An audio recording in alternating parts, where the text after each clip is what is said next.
November 1942. The fated jungles of Guadalcanal.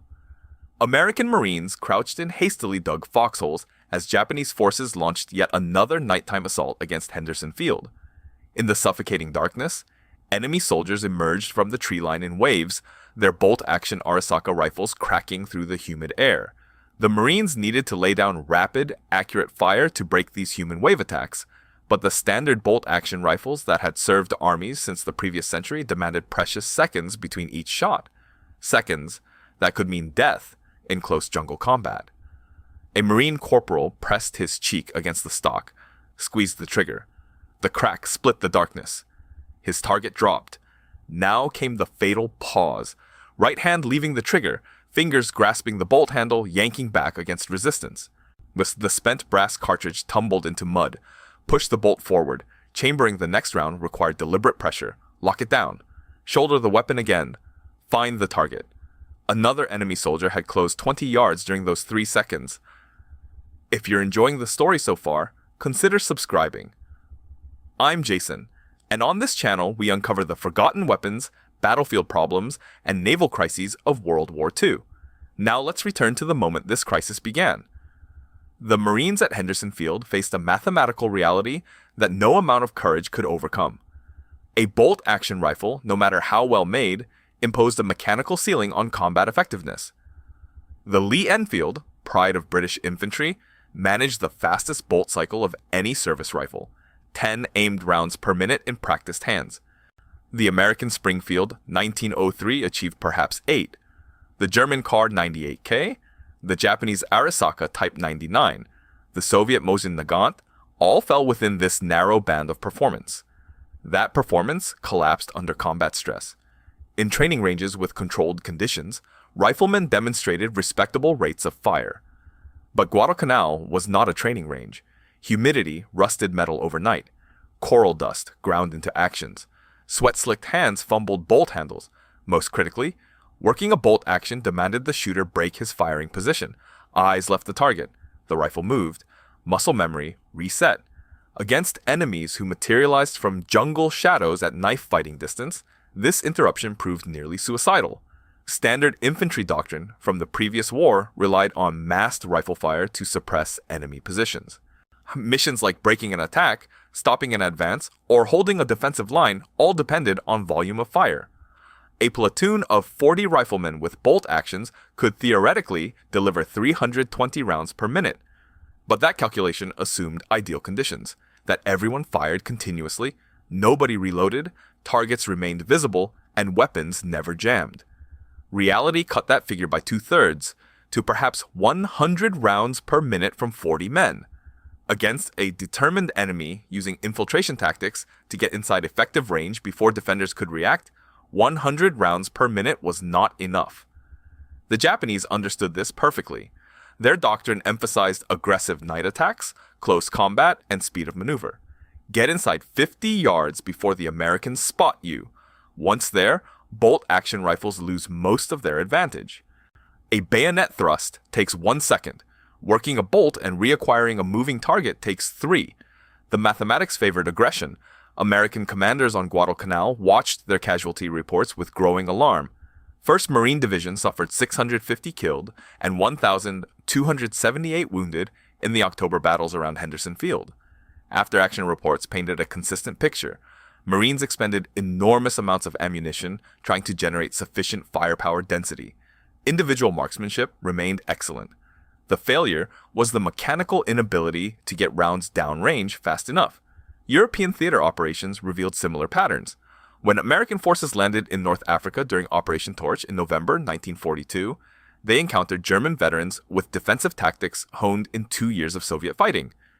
The Wehrmacht built defensive positions around the MG-42 machine gun, a weapon that fired 1,200 rounds per minute and could saw through American attacks like a circular saw through pine. Against this, infantry with bolt-action rifles faced a terrible choice: advance under fire and die crossing open ground, or stay pinned down while German assault teams maneuvered to flanking positions. The doctrinal response was to emphasize squad automatic weapons. The Browning automatic rifle, a 19.4-pound monster that fired .30-06 ammunition from a 20-round magazine, was meant to provide mobile firepower. Each American rifle squad received one BAR. In theory, the BAR gunner laid down suppressive fire while riflemen maneuvered. In practice, one automatic weapon per squad proved insufficient. The BAR was heavy, awkward to fire accurately from anything but a prone position, and consumed ammunition at a terrifying rate. A bar gunner carried 120 rounds, 6 magazines. At the weapon's cyclic rate of 500 rounds per minute, that represented 14 seconds of continuous fire. Even firing in short bursts, a skilled gunner could exhaust his basic load in 2 minutes of serious combat. This created a vicious tactical spiral. The squad's firepower depended on the single bar gunner, who became the obvious target. Once the bar gunner was hit, the squad's firepower collapsed back to bolt-action rifles. German reports from North Africa and Italy noted the same pattern. Kill the BAR gunner first, then the squad loses cohesion. Military planners in Washington had recognized this firepower deficit for decades. The problem was engineering. Creating a reliable self-loading rifle had defeated every attempt. The French Chauchat automatic rifle of World War I was legendarily unreliable and despised by American soldiers in 1918. The British tried the Lewis gun in a rifle configuration. It was too heavy and complex. The Germans experimented with selective fire weapons but abandoned the concept as impractical. The fundamental challenge was managing energy. A bolt action was mechanically simple because the shooter provided all the energy for the operating cycle. Pull the bolt back by hand, chamber a fresh round by hand, lock the action by hand. A self-loading rifle had to harness firing energy to perform those same functions automatically. This meant diverting barrel gas using recoil force or some other mechanism to cycle the action. Each approach created problems. The gas systems fouled with carbon. Recoil systems required heavy reciprocating parts. Both designs introduced multiple failure points. Then came the dirt problem. Bolt-action rifles tolerated remarkable amounts of fouling. Mud, sand, rust, carbon buildup. A soldier could force a bolt closed through almost anything. Self-loading mechanisms were far less forgiving. Tight tolerances needed for proper gas operation meant that grit jammed the action. Springs weakened in cold weather. Seals failed in heat. The gap between lab tests and field conditions destroyed most experimental designs. Ammunition consumption created logistical nightmares. A bolt action forced deliberate fire, its bolt imposing a natural rate limiter. With automatic weapons, ammunition expenditure could triple or quadruple. Supply officers calculated that an infantry division already consumed 200 tons of ammunition per day of sustained combat. Tripling that would collapse the logistics system. The entire supply chain, trucks, ships, trains, warehouses, already groaned under existing demand. Cost was another obstacle.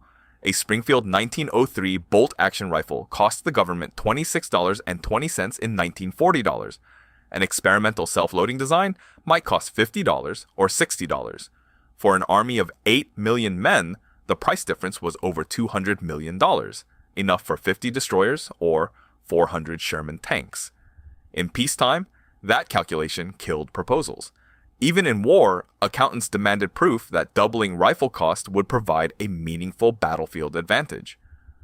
Throughout the 1930s, the Army tested numerous designs: the Pedersen rifle, the Thompson auto rifle, the Garand primer actuated rifle. Each test revealed critical flaws. The Pedersen's toggle action jammed in dirt. The Thompson design was too heavy and consumed ammunition too rapidly. The primer-actuated Garand suffered gas leaks that made it dangerous to fire. The Army Ordnance Department rejected each proposal. Not reliable enough, not durable enough, not practical for mass production. By 1940, as war consumed Europe and Asia, American infantry still carried the same bolt-action rifles their fathers had used in 1918. The Springfield 1903 was an excellent weapon within its limitations. Accurate, durable, simple to maintain. But those limitations were about to get soldiers killed in horrifying numbers. The Wehrmacht was mechanized, aggressive, and tactically innovative. The Imperial Japanese Army trained its soldiers for fanatical close combat. Against these enemies, American infantry needed every technological advantage. The weapon that would revolutionize American infantry firepower had been in development since 1932. A Canadian-American engineer named John Garand had designed a gas-operated, semi-automatic rifle that fed from an 8-round en-bloc clip. The clip-loading system was unusual. Instead of feeding individual cartridges or using a detachable box magazine, soldiers pushed an entire clip down into the action. When empty, the clip ejected automatically with a distinctive metallic ping. This system simplified production and reduced points of failure. But the weapon remained unnamed in this crisis. What mattered was its performance. It weighed 9.5 pounds loaded, only slightly heavier than a Springfield. It fired the same .30-06 ammunition already in the supply system. It required little new training: point, pull trigger, shoot. The gas system was robust enough to function in mud, sand, snow, and jungle humidity. Most importantly, it could fire as fast as a soldier could pull the trigger, up to 40 aimed rounds per minute under combat conditions, 3 times the rate of a bolt-action rifle. By September 1941, American factories were producing these weapons at a rate of 600 per day. When Pearl Harbor exploded 3 months later, production tripled. By mid-1942, new rifles flowed to depots and overseas units at over 4,000 per day. But distribution took time. Existing inventory had to be replaced. Units already deployed kept their bolt-action rifles until supply chains could deliver replacements. The Marines on Guadalcanal in October 1942 were still transitioning. Some companies had the new rifle, others waited. The Marines who possessed these new weapons reported remarkable results. In the savage fighting around Henderson Field, they discovered they could break Japanese night attacks through sheer volume of accurate fire. No need to work a bolt between shots. Just keep pulling the trigger. 8 rounds, reload, 8 more rounds. Against enemy soldiers closing through jungle darkness, that sustained firepower meant the difference between holding a position and being overrun. After-action reports documented the transformation. A Marine squad with 8 of these new rifles could deliver 320 rounds per minute, triple the output of bolt-action weapons. This firepower fundamentally changed tactics. Japanese commanders noticed some American units, those with the new rifles, generated far heavier defensive fire, an undeniable tactical advantage. But in November 1942, most American infantry worldwide still carried bolt-action weapons. Production had to catch up with demand. 8 million soldiers eventually needed to be equipped. That required factories, steel, tooling, training, and time. The weapon that would give American infantry a decisive firepower advantage was arriving, but slowly. Too slowly for the men then in combat. What American soldiers needed was already being manufactured in Springfield, Massachusetts, and Winchester, Connecticut. The solution to their tactical crisis was rolling off production lines at 4,000 units per day. Within another year, it would become the standard rifle for every American infantryman. But that year might as well have been a decade for the Marines crouched in foxholes on Guadalcanal, watching enemy soldiers emerge from the tree line, knowing their bolt-action rifles demanded 3 seconds between each shot. 3 seconds in close combat felt like an eternity. The weapon was coming. The question was whether it would arrive in time to save lives, to turn tactical defeats into victories, to give American infantry the one advantage that mattered most: the ability to shoot faster than the enemy could close the distance. Equipping an entire army with semi-automatic rifles was an unprecedented manufacturing challenge. At Springfield Armory, where John Garand developed his design through the 1930s, production ramped from experimental lots to mass manufacturing. Winchester Repeating Arms Company joined production in 1941, converting facilities from sporting rifles to military contracts. Tooling requirements were immense. The Garands gas system and rotating bolt demanded precision machining tolerances far beyond those for submachine guns or bolt-action rifles. Each receiver required 28 separate machining operations. The walnut stocks came from aged timber to resist warping and temperature extremes. Initial production costs were approximately $85 per rifle, nearly triple the cost of a Springfield bolt action. Military planners accepted the expense because the combat multiplication factor justified it. One semi-automatic rifleman delivered the sustained fire of 3 bolt action shooters, fundamentally altering squad tactics.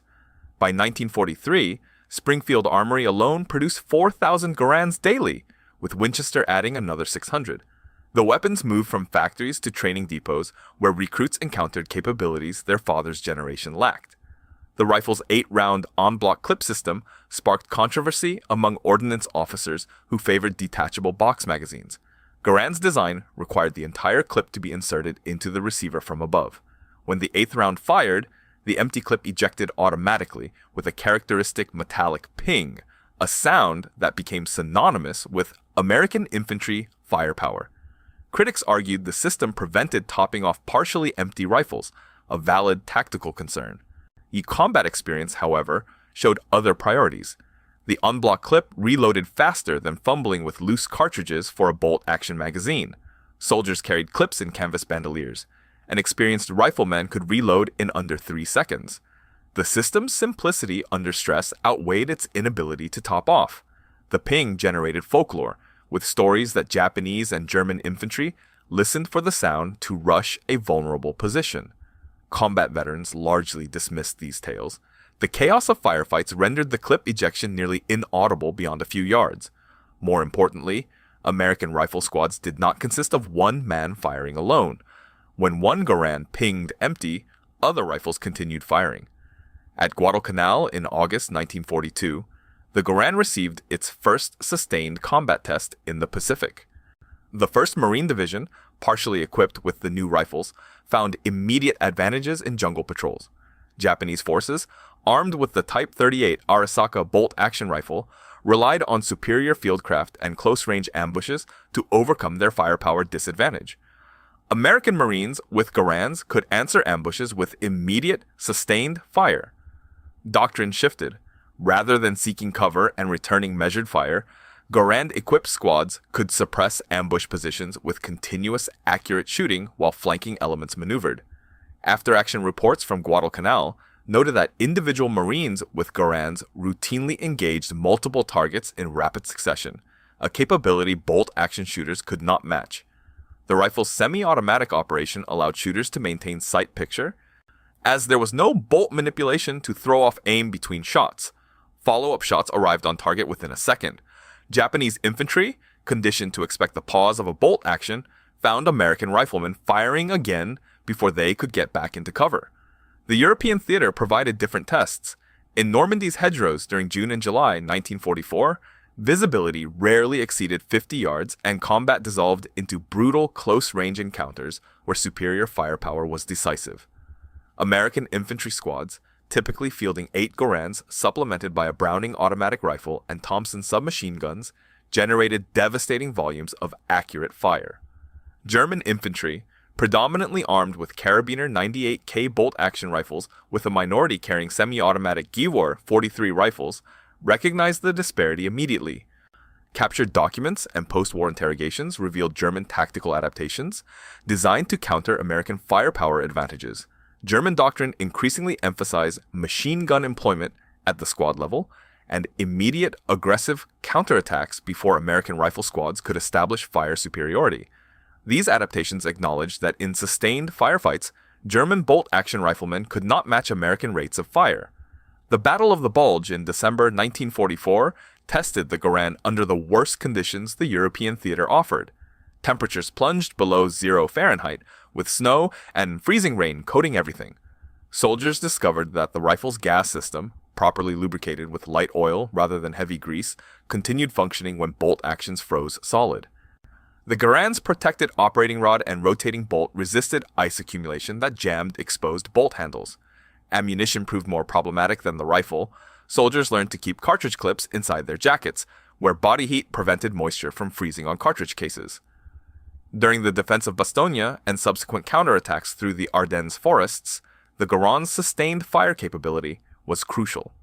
German infantry attacks, preceded by artillery and supported by armor, required immediate concentrated defensive fire, which American rifle squads delivered. Individual soldiers fired entire bandoliers, 48 rounds in sustained engagements. The rifle absorbed the punishment. Barrels heated until the wood handguard smoked, but the gas system continued to cycle. The weapon had its limitations. The 8-round capacity, while adequate for most engagements, occasionally felt insufficient during extended firefights. The rifle's length of nearly 44 inches proved cumbersome in close quarters, particularly urban fighting and inside bunkers. Paratroopers and specialized assault troops sometimes preferred the shorter M1 carbine for that reason, though it fired a less powerful cartridge.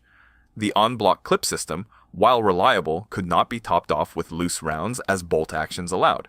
At nearly 15 pounds loaded with a bandolier and bayonet, its weight exceeded most contemporary infantry rifles, and soldiers felt every ounce after long patrols. The rifle also required regular maintenance. The gas system accumulated carbon fouling that needed cleaning, and the operating rod required proper lubrication. Soldiers who neglected maintenance faced stoppages. Yet compared to more complex automatic weapons, the Garand proved remarkably forgiving of field conditions and imperfect maintenance. Production accelerated through 1943 and 1944, with Springfield Armory and Winchester together manufacturing over 4 million M1 Garands by August 1945. Harrington and Richardson Arms Company and International Harvester joined production post-war, producing more rifles for Korean War requirements. The weapon served as the standard American infantry rifle through Korea, where its sustained, accurate fire proved as valuable on frozen hills as in Pacific jungles and European forests.